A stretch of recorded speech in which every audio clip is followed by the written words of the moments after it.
అన్న మీరు చేయాల్సిందే అంటే చేశాడు ఇతను.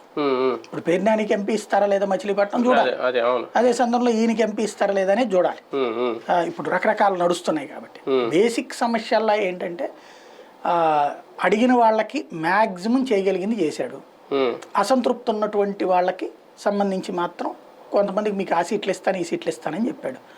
మెయిన్ సమస్య ఎక్కడ వస్తుందంటే బీసీ సామాజిక వర్గానికి భారీగా సీట్లు ఇవ్వడం అన్న దగ్గర వచ్చింది. అంటే వారసులు అడిగిన చోట ఇచ్చేశారు, అడగని చోట ఇప్పుడు అన్న రాంబాబు సీట్ రాదు, లేదంటే పాదసారకు సీట్ రాదు, లేదంటే రక్షణ నిధి సీట్ రాదు. వీళ్ళందరూ ఏంటంటే ఈయన ముందే వాళ్ళనే వ్యూహాత్మగానే పక్కన పెట్టేశారు, ఆ ప్లేస్లో వేరే వాళ్ళకి ఇద్దామని. అంటే అదే కదా అసంతృప్తి అనేది, అదే అక్కడ కార్యకర్తలను పట్టించుకోకపోవడము.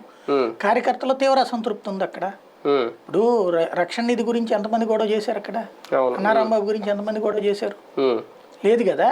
ఏదో వీళ్ళు ట్రై చేస్తే కూడా అంత పెద్ద ఇంపాక్ట్ రాలి, కానీ సంబరాలు చేసుకున్న వాళ్ళు ఉన్నారు అక్కడ. ఇప్పుడు కొత్తగా వచ్చిన తర్వాత ఆ ఏరియాలో ఇన్ఛార్జీలు వచ్చాక వాళ్ళందరినీ కలుపుకుపోతున్నారు. ఇప్పుడు ఏమైందంటే కొన్ని చోట్ల ఎమ్మెల్యే క్యాండిడేట్లు ఈయన ఇచ్చిన తర్వాత వాళ్ళు అప్పటికి ఇప్పుడు సోషల్ మీడియా తరఫున ఒక వర్గం పనిచేసి ఉంటుంది,